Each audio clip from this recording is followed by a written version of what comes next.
Dernière heure, je le disais, des matins éphémères où on va parler à Emmanuel Dauprado avec son émission La Carte du Monde qui prend l'antenne tout de suite après nous. On parlera de la Maison de la littérature et de la belle programmation qu'on peut retrouver pour cet automne avec Fanny Razurel. Mais à l'instant, je suis toujours très heureuse de le retrouver. Georges Goma, notre chroniqueur africain, spécialiste des affaires africaines. Georges, bonjour. Bonjour Caro. Comment vas-tu? Je vais très bien. La rentrée scolaire, check, c'est fait. Hier on était à Lévis, donc la réception de nos étudiants, la nouvelle cohorte, et c'était formidable avec tous les collègues. Mais t'enseignes pas l'actualité africaine, hein? T'enseignes non, la géopolitique, mais tu pourrais je développer, pourrais, hein? mais je me suis fait quand même mes armes, depuis là, quand même, hein? Développer un nouveau cours. Voilà, l'apprentissage sac au dos, hein, quand même. Ah hein? oui. Depuis qu'on est là, on a appris beaucoup de choses, hein? On s'est enrichi pas mal, quand même. Hein? Clairement. Mais on fait la recherche, quand même. Chaque émission, on va fouiller, on cherche la littérature. Ça ne t'exclut pas dans ce cas-là, c'est pas mal. Moi, je parle en termes de chronique d'Afrique noire, à matin, mes éphémères. On fait un bon tandem. Ouais. Et Caro, ça fait bientôt 10 ans, quand même. Hein? Ouais. Waouh, ça passe vite, hein? Ça passe vite, c'est fou. Eh bien, dis donc, hein? Je réalise pas, je pense. Oui. Parce que chaque jour, je me lève, puis c'est toujours un petit plaisir, un grand plaisir de vous retrouver, les collaborateurs. Toi, particulièrement, t'es là depuis le début. Voilà. Alors, Georges, dans l'actualité, puis je pense que les auditeurs nous voient venir, on va parler de Prigojine, de son décès supposé, sa disparition, parce qu'on peut jamais être sûr avec l'information russe, là. Sa disparition supposée, hein? On va dire comme ça. Ouais, comme je dis, avec l'information russe et même les confirmations russes, on ne sait jamais. Il était peut-être à bord d'un autre avion. On fera pas de théorie du complot, mais on sait que dans ces situations-là, tout est possible. Caro, tu sais très bien que je m'amuse à faire un certificat en communication à Laval et j'ai pris pas mal, 6 cours maintenant. Et dans ces cours-là, on a un cours que j'ai particulièrement aimé qui s'appelle en fait la désinformation, la propagande et la fausse nouvelle. Et depuis l'avènement des médias sociaux, du numérique, il faut dire comme ça, parce que dans les médias sociaux, il y a aussi des bonnes choses. On va puiser là-dedans, c'est pas tout négatif. Et il y a évidemment les fake news. Les fake news sont devenus une pandémie quand même sur les informations. On s'interroge toujours sur le statut de la vérité aujourd'hui. Avec les montages qu'on fait. Oui, très difficile, même si toi, t'es universitaire, même si on a de l'éducation, même si on a développer son esprit critique, on peut être leurré. Alors, voilà pourquoi avec Prigojine, on ne sait jamais. On met des guillemets. Et Poutine et Poutine aussi. Et c'est pas parce qu'on a aperçu, nous tous on a aperçu un avion dégringolé du ciel et tombé que, voilà, toute la vérité est là. Et c'est pas parce que le Kremlin s'est levé pour dire que, il était là-dedans et que le Kremlin n'a rien à voir dans sa mort, qu'on va croire qu'il n'a rien à voir dans sa mort et qu'il était là en réalité. On a vu tout. Qu'à cela ne tienne, le monde entier a été informé que Evgeny Prigojine est décédé dans le crash d'un avion. Et si c'est pas le cas, l'idée est qu'on veut le faire disparaître de la surface. Il va peut-être changer d'identité. Peu importe les suppositions qu'on peut faire, on garde l'esprit ouvert à toutes sortes de possibilités, mais quand même, pour l'Afrique on le sait, Prigojine, à moins d'être vivre sur une autre planète, était le chef de l'armée de mercenaires Wagner. Absolument. Très présente en Afrique. C'est pour ça qu'on en parle, pas pour parler de fake news, mais pour parler de l'Afrique de la concrètement, réalité, de plus en plus, certains pays, je dirais pas dépendent de Wagner, mais sont sous la protection de l'armée Wagner. Est-ce qu'on peut dire ça comme ça? De la milice Wagner. La milice Wagner, on peut le dire comme ça parce que c'est une réalité, Caro. L'Afrique, on ne cessera jamais de le dire depuis très très très longtemps. C'est un enjeu essentiel pour la plupart des pays qui ont colonisé l'Afrique ou bien qui font des affaires avec l'Afrique. Et parmi ces pays-là, il y avait deux grands empires, coloniaux, qui est l'empire français et l'empire anglais. Voilà les deux principaux empires là. Mais avec la décolonisation des années 60, les colons se sont retirés entre guillemets. Ils sont retirés entre guillemets. L'Angleterre est repartie et puis la France aussi est repartie, mais n'est pas vraiment repartie. On connaît la France-Afrique, hein, ces rapports ténébreux entre la France et ses anciennes colonies, et on voit très bien que la France, parmi les anciennes puissances coloniales, est la seule puissance qui est restée vraiment incrustée dans les affaires africaines, avec une influence depuis la 5e République française de Gaulle de 1958, alors où d'ailleurs, à la décolonisation, de Gaulle avait proposé aux pays africains ce qu'il appelait la communauté. La communauté.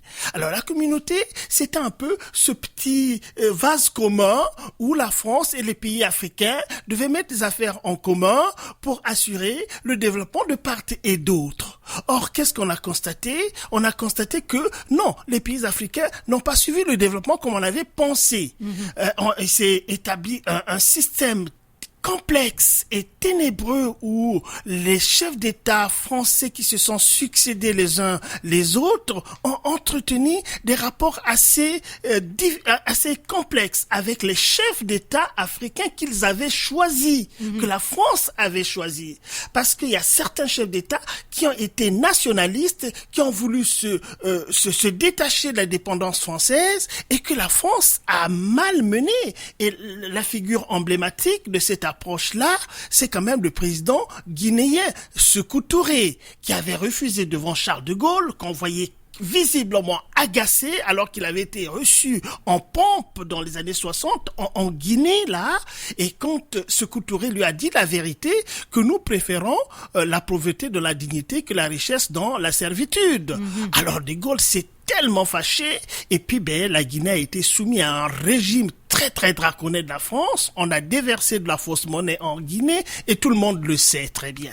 Et donc on a créé des dictateurs que la France bichonne, et puis quand il y a une personne qui décale un peu de ce paradigme-là, il est assassiné, tout simplement. Et beaucoup de livres ont été écrits par des Français par rapport à cela. Bon, maintenant, cette France-là, puisqu'on parle on va parler de Prigogine, la France, elle intervient en Afrique militairement. Tout le monde sait très bien que au Tchad, il y avait l'opération, comment on appelle, j'ai noté, le Tchad, c'était l'opération Épervier. L'intervention de l'armée française, ce qu'ils appellent les OPEX, c'est les opérations extérieures de la France. Il y a eu donc Épervier au Tchad en 2002, il y a eu Sangari en RCA, la RCA maintenant qui est aux mains de Wagner maintenant, et qu'il y a pas longtemps... Oui, vas-y, Caro. Non, c'est ça. Donc, on comprend bien là, l'implication militaire absolument, de la France. Mais maintenant, après qu'on sait qu'on veut se débarrasser, parce que là, c'est vers ça qu'on s'en va, on veut se débarrasser de la France, il y a on entend un discours de plus en plus anti-Occident, le discours africain est par très prolongement, anti-Occident, mais pourquoi se tourner vers Wagner? Alors, c'est de changer 4,30 sous pour une pièce, permettez-moi l'expression, là, c'est peut-être pas, alors qu'on devrait être indépendant et pas plus au service de Poutine et de ses mercenaires que de la France. Alors, pourquoi aurait-on besoin plus de la Russie? Je dis pas que la France a fait du bon travail en Afrique, mais pourquoi l'Afrique aurait-elle on y revient souvent à cette question-là d'indépendance, mais pourquoi se mettre sous l'aile de la Russie?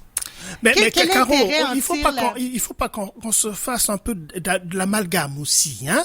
On peut pas faire de l'amalgame. On peut pas comparer la posture de la France par rapport à l'Afrique et la posture de la Russie qui est à l'égal de la Chine, qui est à l'égal de l'Inde, qui est à l'égal du Brésil, qui est à l'égal d'autres puissances émergentes qui trouvent que on a besoin de commercer avec l'Afrique. Commercer avec l'Afrique et donner à tout le monde pratiquement. Même la posture de la France Alors, a ce que été... tu dis, si je comprends bien, c'est que la Russie a des intentions bienveillantes comme la Chine en Afrique? Ou alors ce c'est n'est pas même pour... pas, ce n'est même pas... oui. J'avais pas l'impression que la Russie et la Chine avaient des intentions bienveillantes de commerce égal à mais égal. l'Afrique n'a même pas besoin que vous ayez des intentions bienveillantes ou pas ou malveillantes. Ce n'est pas cela. Ce que l'Afrique recherche aujourd'hui, c'est d'avoir des partenaires avec qui parler d'égal à égal. Mais est-ce que tu penses vraiment que la Russie... Alors là, je veux faire... Oui. On discute, là. Mais est-ce que tu penses vraiment que la Russie et la Chine offrent ce rapport-là d'égal à égal avec l'Afrique? On peut pas le dire de cette manière-là, parce que c'est pas d'un bout de baguette magique qu'on va taper comme ça que ces rapports-là deviendront de cette manière-là, Caro. C'est des processus. C'est la façon de parler. Oui, je comprends, mais on voit bien aller les choses, là. Je sais pas pour tellement la Russie, mais là, on diverge un peu parce qu'on parlait de l'armée Wagner, mais avec la Chine, on voit bien le rapport qui s'installe de je vous aide, je vous passe de l'argent, mais après, ça m'appartient, vous pouvez pas me rembourser, et donc, ça m'appartient. Il y a ça, là, bon, aussi. mais ça, c'est des accords qu'on signe, et puis les termes qu'on arrête par rapport à ces accords-là. Bon, on en parle de plus en plus, des terres qu'on vend en Afrique et également le Japon qui vient acheter un bout de terrain en Afrique pendant 10, 15, 20, 50 ans et fait la production, renvoie tout au Japon. Mais ça, ces possibilités-là sont autorisées par les instances internationales. Il y a le droit international qui existe. Bon, quand on revient maintenant à la Chine et à la Russie en Afrique, ce sont des pays qui n'ont pas de passé colonial avec l'Afrique. Quand même, c'est un élément très très important. Ces pays n'ont pas un passé colonial. Mais quand on a un passé esclavagiste avec l'Afrique, on va commencer par ça. Parce qu'il faut aller chercher dans l'histoire pour chercher les causes profondes du malaise qu'il y a dans les rapports entre l'Afrique et certains pays. Les pays européens ont un passé esclavagiste. L'esclavage a duré quand même 400 ans, ma chère. Les cicatrices sont... Les cicatrices sont encore là. Mais ça, on le comprend bien. Mais je voulais t'amener sur le terrain de Wagner parce que, effectivement, on peut comprendre le ras-le-bol puis peut-être de certains pays, là. Faudra peut-être pas faire non plus des généralités. Non, généralise pas, Caro. Wagner n'est pas dans tous les pays, mais on a vu, la dernière fois qu'on a vu Prigojine, il était en Afrique. Au Mali. Les experts disent que c'était le Mali. Et c'est tout à fait normal qu'il soit au Mali parce que, il faut savoir que, la Russie a des enjeux au niveau international. On le voit, nous le vivons aujourd'hui. La Russie ne veut pas se faire abattre de toutes les façons.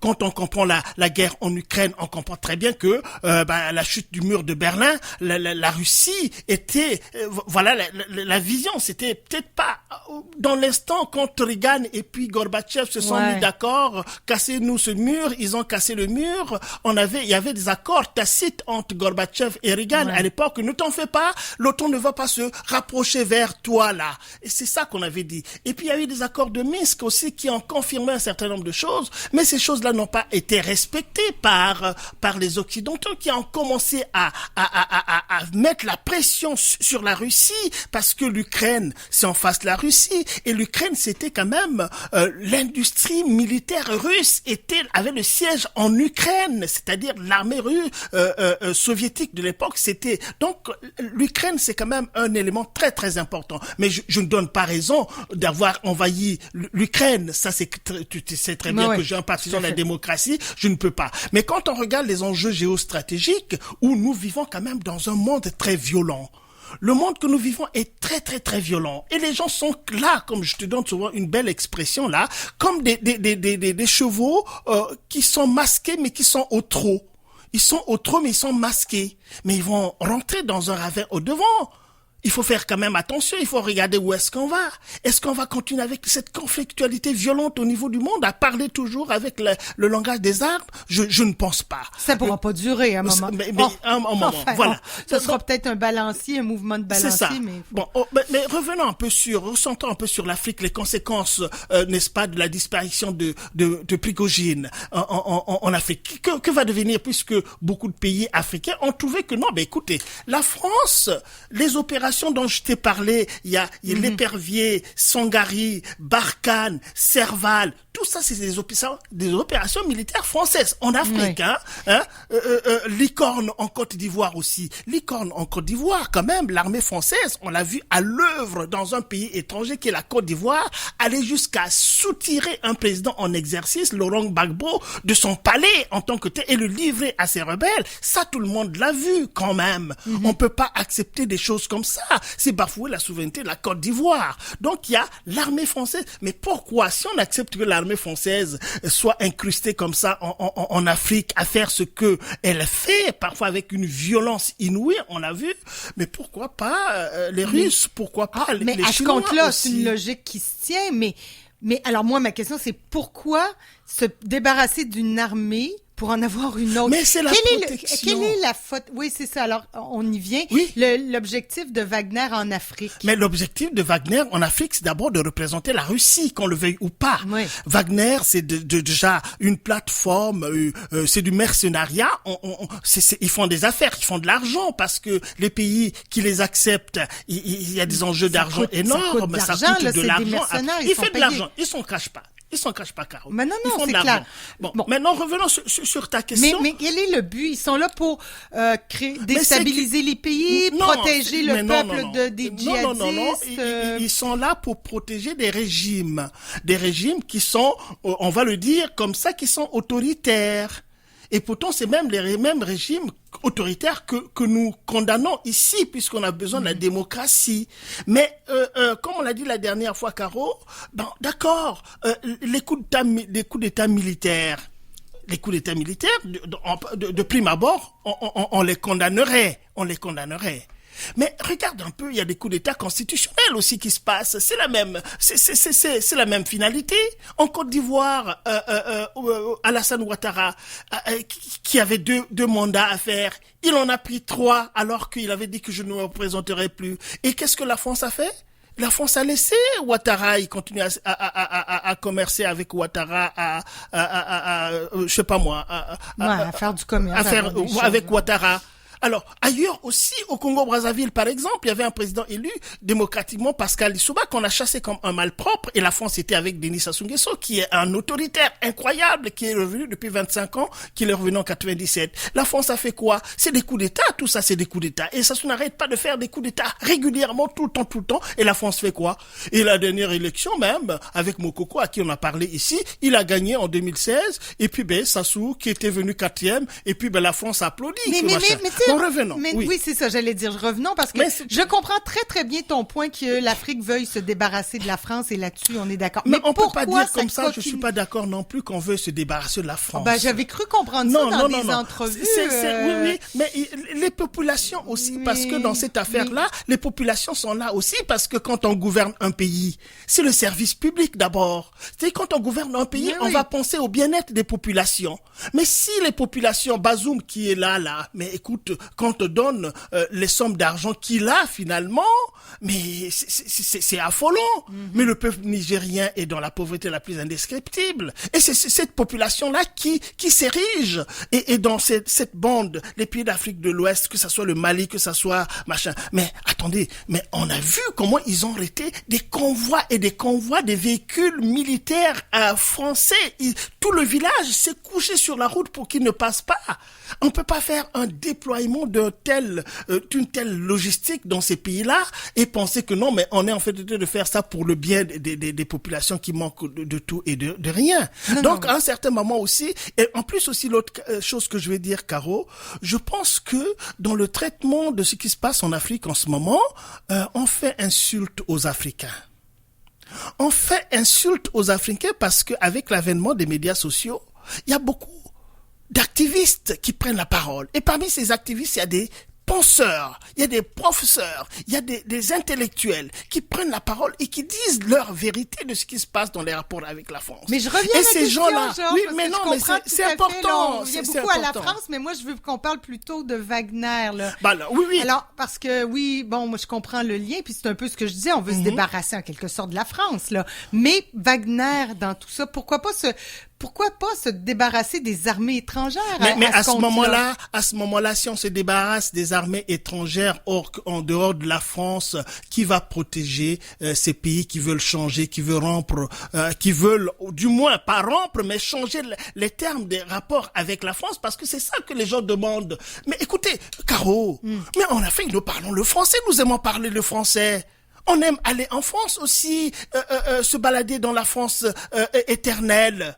Mais avec la France, on n'a rien. On aime boire le bon vin foncé, le fromage foncé. Tout ça, on sait très bien. Donc, on peut pas. On a le français comme langue officielle. Dans nos écoles, on parle le français. Est-ce que tu penses qu'avec ce degré d'intégration à la France, on va chercher à foutre la France au dehors, alors que les Africains ne savent pas parler russe, ne savent pas parler chinois? C'est qu'il y a quand même quelque chose quand on voit que les Africains se lèvent de cette manière-là et pensent à machin. Et donc, c'est la France qui doit revoir sa politique étrangère, nécessairement refondre complètement sa politique étrangère, dire la France-Afrique telle que nous la dénonçons, mais la France n'arrive pas à sortir de ces liens ténébreux là. Alors que veux-tu que les gens fassent? Ce que j'en comprends, c'est que l'Afrique se fie un peu à Wagner pour sortir l'armée française et non pas les liens. Oui. Alors, mais on est bien conscient du côté de certains pays africains que cette armée-là va s'incruster, va siphonner aussi les richesses. Mais on peut pas le dire de cette manière-là, parce que bon, déjà, la première chose, se coquiner avec Wagner, c'est d'avoir un problème de sécurité. C'est-à-dire que nous, les militaires, qui prenons le pouvoir dans ces pays-là, il faut qu'on soit d'abord militaire, parce qu'il faut un peu une dose quand même de taper du poing sur la table, généralement. Et puis, écoute, qui va nous protéger contre la France, puisque la France, voilà, le chemin de la France, c'est ça là. Mais ça, je comprends bien, Georges, mais est-ce qu'on a la vision de se dire, quand on sera débarrassé de l'armée française, Wagner va être là et ce sera une autre armée, pas nécessairement mieux que la... Le dessein de ces pays-là, c'est de s'équiper aussi. Ouais. S'équiper. Et ils vont s'équiper avec les armes de la Russie, ça c'est clair et net. Wagner travaille pour la Russie, oui. Il faut pas s'en douter là. Ok, on comprend, mais alors la question est-ce que le départ supposé de la mort supposée de Prigojine, qu'est-ce que ça va faire pour Wagner? On suppose pas grand-chose. Non, ça va rien changer. Ça va rien changer. Il y aura un autre chef et ce sera Caro, Wagner, c'est toute une organisation avec une logistique, avec des moyens, avec des gens qui travaillent. Et parmi ces gens qui travaillent, il n'y avait pas que Prigojine. Prigojine, c'était la tête. Et personne n'est forcément nécessaire. Les gens sont remplaçables. Et puis aussi, quand même, la fois passée, quand on a commencé à parler de... tu te rappelles que j'avais dit quelque chose qui s'est révélé finalement avec les développements maintenant. Je pense que j'avais vu de travers quand j'avais dit que non, mais tu sais, c'est peut-être une farce entre Poutine et puis Prigojine, que le chef de la réserve américaine a dit que, bon, voilà, a vendu la mèche. Et puis Poutine a dit à Prigojine, écoute, laissez-les venir et puis bon, on va s'arranger. Mais non, ça c'est pas avéré, puisque l'affront de Prigojine à Poutine a été quelque chose que Poutine a mal pris. On peut comprendre. Donc aujourd'hui, quand nous disent tout ce qu'ils veulent nous dire, la mort de Prigojine a été peut-être décidée quelque part. Ça, on peut pas franchement voir comment ce que le monsieur évolue et sa mentalité. Voilà, je suis dans une situation difficile dans le monde entier, alors tu viens pas m'ajouter encore de la misère. On comprend bien la mentalité russe maintenant, avec Poutine à sa tête. On écarte ceux qui nuisent au pouvoir. Mais aussi, puis ça je vais terminer avec ça. Ça changera pas. Ça changera pas. Wagner va rester là. On va changer. Il y aura un successeur s'ils l'ont déjà eu de toutes les façons. Ouais, et puis, aussi, Caro, quelque chose d'important, c'est que avec ça, Poutine aura des coudées franches pour intégrer cette milice-là sous sa coupe Exactement, directe. C'est ça qui est en train de... Donc, voilà, c'est ça. Mais juste avant qu'on termine, parce qu'il reste peut-être une petite minute, parce qu'on parle de Wagner en Afrique, mais c'est c'est quoi l'étendue du pouvoir de Wagner en Afrique? Est-ce que ça touche quelques pays, la moitié de l'Afrique? Il est concentré où, l'armée? Mais fondamentalement, ça a commencé par la Rapidement. Centrafrique, la Centrafrique, Ouais. là où il y avait l'opération Sangaré de la France. C'est la Centrafrique qui a commencé, et ensuite Wagner est aussi maintenant au Burkina Faso aussi, ils sont tous le Burkina Faso, le Mali, naturellement, avec Ibrahim Traoré, et puis maintenant le Niger également font appel à Wagner. Voilà, c'est 4 pays de l'Afrique de l'Ouest, parce que s'il y a vraiment un bouleversement géostratégique, géopolitique en Afrique, c'est vraiment l'Afrique de l'Ouest qui sera à la tête, n'est-ce pas, de ce bouleversement-là, parce que l'Afrique centrale semble être un peu trop calme en dehors de la RCA. Et les anciennes colonies anglaises semblent être aussi... les anciennes colonies anglaises... sont dans une autre mouvance? Ils sont dans une autre mouvance, plus tranquille, comme on l'a dit, le protectorat anglais au temps colonial et l'assimilation française semblent être des paradigmes complètement différents, et on voit très bien que ça bouge beaucoup plus là où la France était, et là c'est au moins cet indice-là, ça permet à la France vraiment de se raviser, quoi, de chercher. Moi, je suis pas à l'aise de la sortie de la France, de l'Afrique en tant que telle, pour ce que je viens de dire, les rapports avec la France, mais quand même, il y a beaucoup de choses à critiquer. Mais on comprend quand tu dis qu'il y a un fondement viscéral pas de haine, mais de blessures profondes. De blessures profondes, voilà, qu'on veut pas cicatriser, alors qu'on a des moyens de cicatriser cette blessure-là. Et on continue. On a encore écouté le discours au fleuve de Macron de tout à l'heure, là, mais apparemment, là, il est décidé à aller faire la guerre. Il est décidé à aller faire la guerre en Afrique, mais ça sera, c'est idiot. Ouais. Je suis désolé de le dire, mais c'est idiot. Merci, voilà. Georges. Merci, c'est tout le temps qu'on a, puis on se reparle dans 2 semaines. On se reparle dans 2 semaines. Au revoir, Georges. Bon, restez là. On se reparle dans quelques instants de l'autre côté de la pause publicitaire. On va parler de la Maison de la littérature.